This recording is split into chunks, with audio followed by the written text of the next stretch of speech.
Hello everyone, welcome to my channel Fun Learning with Abhi. Today we are going to explore a topic, factors of a number. First, let's think about one small question. My dad gave me 12 biscuits. If 3 children share them equally, how many biscuits will each child get? Let's check. So we have 12 biscuits and 3 children. So I divide 12 by 3. 12 divided by 3 equals 4. So each child gets 4 biscuits. Now this helps us understand today's idea. So what is a factor? A factor is a number which divides another number exactly with nothing left over. Let's see that again. 12 divided by 3 equals 4. So 3 is a factor of 12.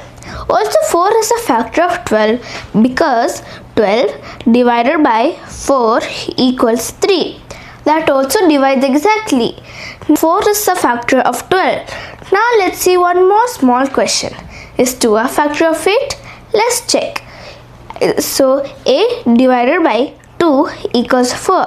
Again, nothing is left over. So yes, 2 is a factor of 8.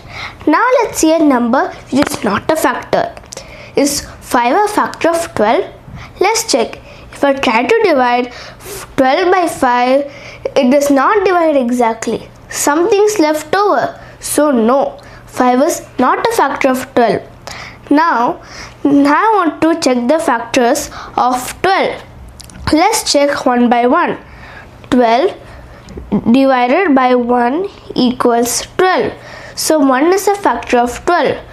12 divided by 2 equals 6. So 2 is a factor of 12. 12 divided by 3 equals 4. So 3 is a factor of 12. 12 divided by 4 equals 3. So 4 is a factor of 12.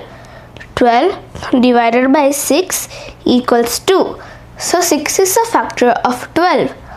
12 divided by 12 equals 1. So 12 is a factor of 12. So the factors of 12 are 1, 2, 3, 4, 6 and 12. So these are the factors of 12. Today I understood something important. A factor is a number which divides another number exactly with nothing left over. Now you guys try one small question. My dad gave me 15 biscuits. If 3 children share them equally, how many biscuits will each child get? You guys figure it out. Thank you.